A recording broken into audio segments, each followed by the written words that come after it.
নমস্কার বন্ধুরা, আগামী সোমবার সীতারাম দাস ওঙ্কারনাথ ঠাকুরের তিরোভাব তিথি, তাই আমি তার বিষয়ে কিছু আলোচনা করব। ভিডিওটি ভালো লাগলে অবশ্যই কমেন্টের মাধ্যমে জানাবেন। চলুন আজ ভিডিওটি শুরু করা যাক। সীতারাম দাস ওঙ্কারনাথের জন্ম 17ই ফেব্রুয়ারি 1892 সালে। মৃত্যু হয়েছিল 6ই ডিসেম্বর 1982 সালে। তিনি 90 বছর বয়সে তার দেহত্যাগ করেন। তার গ্রাম ছিল ব্যান্ডেল কেউটা গ্রাম। তার মূল শিক্ষা ছিল হরে কৃষ্ণ নাম জপের দ্বারা জন্ম ও মৃত্যুর চক্র থেকে মুক্তি প্রদানের শক্তি প্রদান করা। মাত্র 6 বছর বয়সে আধুনিক কালের অন্যতম শ্রেষ্ঠ সাধক শ্রী শ্রী সীতারাম দাস ওঙ্কারনাথ ভগবান শিবের দর্শন পেয়েছিলেন। 20 বছর পর ভগবান আবার তার কাছে আসেন এবং তাকে তার ইষ্ট মন্ত্র প্রদান করেন। তিনি সংস্কৃত ও যোগশাস্ত্রে দক্ষতা অর্জন করেছিলেন এবং ব্যাকরণ, উপনিষদ, পুরাণ এবং বেদান্তের বিষয়গুলো সহজেই দক্ষতা অর্জন করেছিলেন।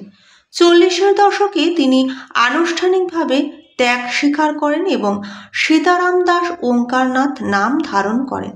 তিনি বেশ কয়েকটি বই লিখেছিলেন যা বিশ্বকে তার গভীর আধ্যাত্মিকতার অভিজ্ঞতার একটি ঝলক দেখিয়েছিলেন। ডিভাইন লাইফ সোসাইটির স্বামী চিদানন্দ তাকে নাম অবতার হিসেবে প্রশংসা করেছিলেন। সুফি বীর ইনায়েত বিলায়েত খান, বৌদ্ধগুরু দালাই লামা, মা আনন্দময়ী যোগদামা, সৎসঙ্গের দয়ামা, মহর্ষি মহেশ যোগী এবং অন্যান্য রহস্যবাদীদের মতো সকল নেতৃত্বস্থানীয় ব্যক্তিত্ব তার সম্পর্কে এসে ঐশ্বরীয় আনন্দ লাভ করেছিল। শ্রী শ্রী সীতারাম দাস ওঙ্কারনাথ বলেছিলেন যে আধ্যাত্মিকতার সমস্ত ধারা ওঙ্কারে পরিণত হয়। তিনি মূলত নাম বা মহামন্ত্র অর্থাৎ হরে কৃষ্ণ জপ প্রচার করেছিলেন। তার শিক্ষার একটি সার্বজনীন আবেদন ছিল। রামানুজের মতো তিনি প্রতিটি উপনিষদের উপর আলাদা আলাদা ভাষা লিখেছিলেন, কিন্তু বেদার্থ সংগ্রহ নামে একটি স্বাধীন গ্রন্থ সব কিছু একত্রিত করেন তিনি। ব্রাহ্মণ সন্ধান হল ঠাকুর ওঙ্কারনাথের বেদার্থ সংগ্রহ, অর্থাৎ বলতে গেলে তিনি গীতার উপর অনন্য ভাষ্য লিখেছিলেন যার নাম প্রণব প্রেম পীযূষ, এবং উপনিষদের উপর তার ভাষ্য, বিশেষ করে বৃহদারণ্যক এবং ছান্দোক্য উপনিষদ হল 11 খণ্ডের ম্যাগনাম ওপসার, যার শ্রীনামামৃত লহরী তিনি তার জীবদ্দশায় 200টি মৌলিক গ্রন্থ লিখেছিলেন। কন্যাকুমারী থেকে উত্তরাক্ষী হিমালয় পর্যন্ত সারা দেশের 36টি আশ্রম তিনি নির্মাণ করেছিলেন।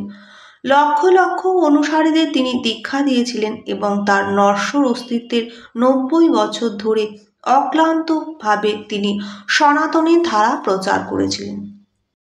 চুল তার জটানো, কাঠের জুতো পায়ে, তার ধার্মিক চেহারা, একজন শীর্ণকায় সাধু জগন্নাথ পুরীতে এক বিশাল অনুসারীর সাথে তিনি নাম গাইছিলেন। স্থানীয় কিছু বাসিন্দারা তার আগমনের কথা আগে থেকেই জানতেন এবং ইতিমধ্যে একটি পুস্তকায় তার ভ্রমণ পথ প্রচার করেছিলেন। সেখানে 400 বছর আগে শ্রী চৈতন্য মহাপ্রভুর এক সঙ্গী ভবিষ্যৎবাণী করেছিলেন। সেখানে একজন সাধুর আগমনের কথা বলা হয়েছিল। তিনি 16টি শব্দের মহামন্ত্র বা নাম প্রচার করবেন। বর্ণিত সাধু ছিলেন অখিল ভারত জয়গুরু সম্প্রদায়ের প্রতিষ্ঠাতা সীতারাম ওঙ্কারনাথ। জয়গুরু সম্প্রদায় নামে একটি সংগঠন প্রতিষ্ঠিত করেছিলেন এবং নাম প্রচারের কাজ প্রায় সঙ্গে সঙ্গেই তিনি শুরু করে দিয়েছিলেন।